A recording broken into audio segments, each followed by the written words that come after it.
Hi guys.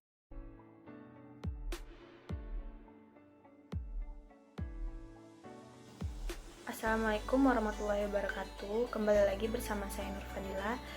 Dalam kesempatan kali ini saya akan meresensi dua buah buku. Sebelum meresensi sebuah buku, kita harus mengerti apa itu resensi. Dilansir dari Wikipedia, resensi berasal dari bahasa Belanda yaitu recentie dan bahasa Latin recensio. Arti kata ini bermakna mengulas kembali, melihat kembali, menimbang atau menilai. Jadi, resensi buku adalah suatu penilaian terhadap sebuah buku. Sebenarnya, bukan hanya buku saja yang bisa diresensi, tapi bisa juga berupa karya seni seperti film dan drama. Resensi buku biasanya ditulis berdasarkan sudut pandang si penulis sendiri sebagai penikmat. Maka setiap resensi buku, tulisannya pasti akan berbeda satu sama lain, karena sudut pandang orang tentu saja berbeda-beda. Resensi buku benar-benar ulasan dari si penulis, tanpa ada pendapat orang lain di dalamnya. Biasanya, resensi mengandung kelebihan, kekurangan, dan informasi dari buku yang hendak disampaikan ke pembaca. Penulisan resensi harus berdasarkan pengamatan yang kritis, serta berimbang antara kelebihan dan kelemahan. Dalam menulis resensi buku ini, kamu juga harus memberitahu siapa penulis buku, sinopsis buku, dan informasi penting lainnya yang ada di dalam buku.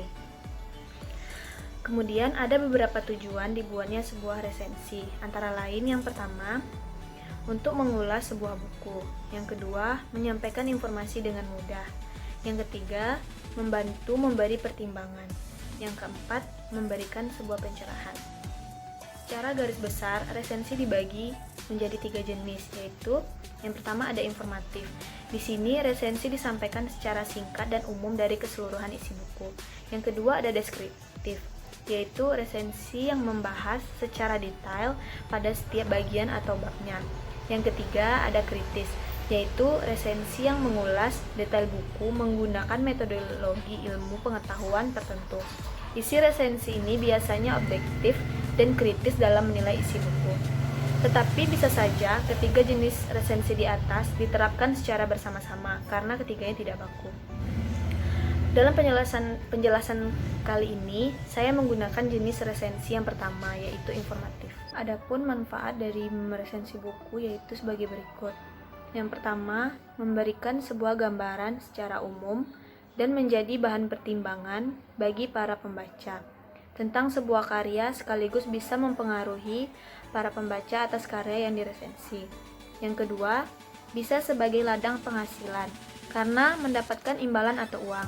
Buku-buku yang akan diresensi juga bisa kamu dapatkan secara gratis yang diberikan oleh penerbitnya secara langsung kalau karya yang telah diresensinya sudah masuk dan tersebar di majalah atau koran.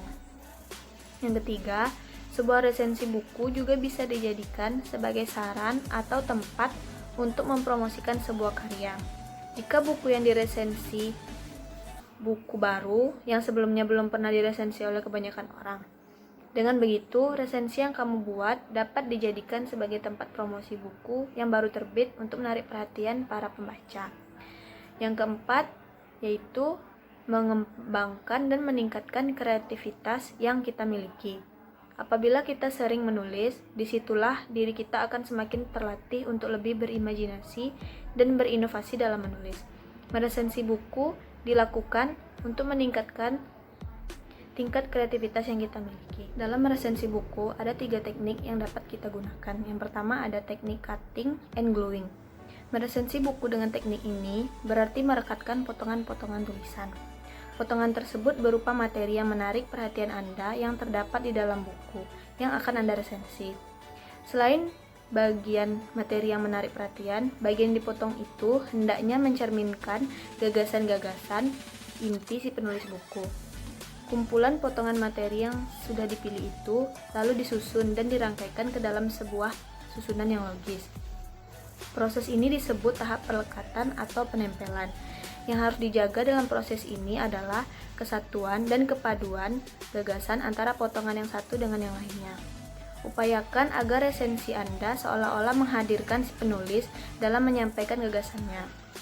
Peran Anda dalam meresensi itu hanya dalam konteks menyambungkan. mengalirkan dan mengaitkan gagasan yang satu dengan yang lainnya.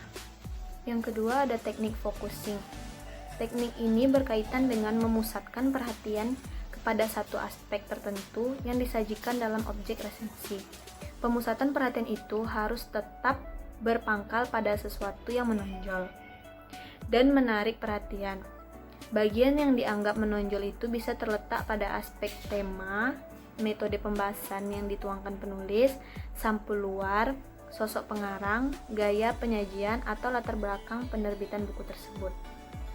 Yang terakhir ada teknik comparing.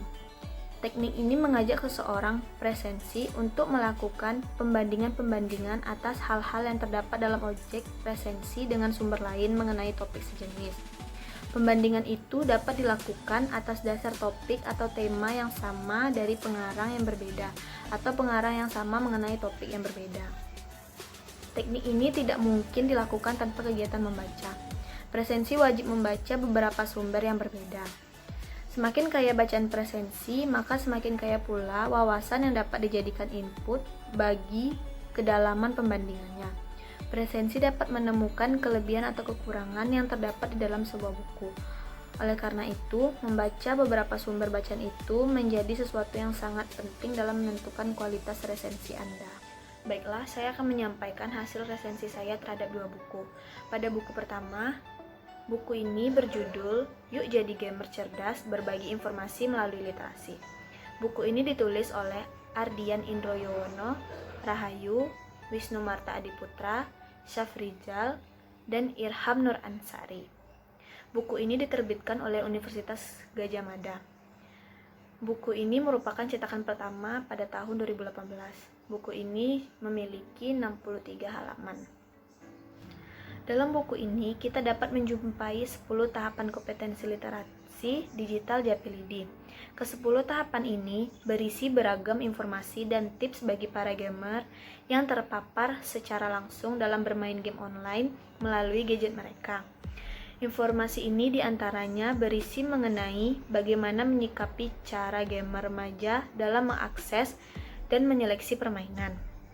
Kemudian menganalisis konten permainan, memahami logika game gratis tetapi berbayar, dan berpartisipasi dan berkolaborasi dengan para gamer remaja lain untuk ikut meliterasi lingkungan sekitarnya. Penting untuk diketahui bahwa bermain game portabel merupakan bagian dari budaya anak muda saat ini. Gadget dengan harga murah dan konten game yang gratis seakan menjadi paduan yang menarik bagi para remaja. Bermain game merupakan kegiatan yang seru dan mengasyikkan. Akan tetapi, sebenarnya bermain game bisa berbahaya jika kita tidak melakukannya dengan pemahaman yang baik terhadap proses bermain game. Dalam buku ini terdapat panduan untuk gamer awal yang berumur 13-18 tahun. Kelebihan pada buku ini yaitu buku ini bersifat singkat, padat, dan jelas. Buku ini juga menggunakan gaya bahasa penulisan dan desain yang sesuai dengan target pembacanya, yaitu remaja. Kemudian kekurangan buku ini yaitu di dalam buku ini tidak terdapat indeks untuk memahami kata-kata yang sulit dimengerti. Karena dalam buku ini masih terdapat kata-kata yang sulit dimengerti oleh remaja. Selanjutnya buku kedua. Buku ini berjudul Demokrasi Damai Era Digital. Buku ini ditulis oleh Ade Irma dan kawan-kawan dan diterbitkan oleh Siber Kreasi. Buku ini merupakan cetakan pertama pada tahun 2019 yang memiliki 252 halaman. Di dalam buku ini terdapat kumpulan artikel yang membahas secara lengkap mengenai topik yang dibicarakan, yaitu jurnalisme digital, anak muda, media sosial, ruang domestik, dan perihal demokrasi. Seperti yang kita ketahui, perkembangan teknologi membawa perubahan di berbagai lapisan kehidupan. Yang paling kentara ialah cara kita berinteraksi dan berpendapat. Sayangnya, masyarakat masih belum seluruhnya dewasa dalam memanfaatkan internet. Konten negatif berseliweran atau banyak dalam beragam bentuk. Hoax menjadi hal yang paling sering ditemui dan berdaya rusak tinggi. Intensitas sirkulasi hoax kian tinggi setiap bulannya. Berdasarkan laporan Kementerian Komunikasi dan Informatika, mengidentifikasi ada 1.224 hoaks sejak Agustus 2018 sampai Maret 2019. Tren merebaknya hoaks secara bertahap meningkat tajam dalam 3 bulan terakhir. Terdapat 175 hoaks di bulan Januari, 353 hoaks di bulan Februari, dan 453 hoaks di bulan Maret tahun 2019. Di beberapa kasus global, hoaks dapat mengancam kualitas demokrasi. Kelebihan pada buku ini yaitu buku ini mampu memberikan informasi yang sangat lengkap dengan menyediakan artikel-artikel yang menarik dan sesuai dengan topik yang dibicarakan. Kemudian kekurangan buku ini yaitu dalam buku ini masih terdapat beberapa kata yang sulit dimengerti dan tidak ada indeks yang berfungsi sebagai petunjuk dari kata-kata yang sulit dipahami tersebut. Baiklah, sekian penjelasan saya mengenai resensi buku. Saya harap teman-teman bisa mengambil informasi yang saya sampaikan di video ini. Sekian, terima kasih. Wassalamualaikum warahmatullahi wabarakatuh.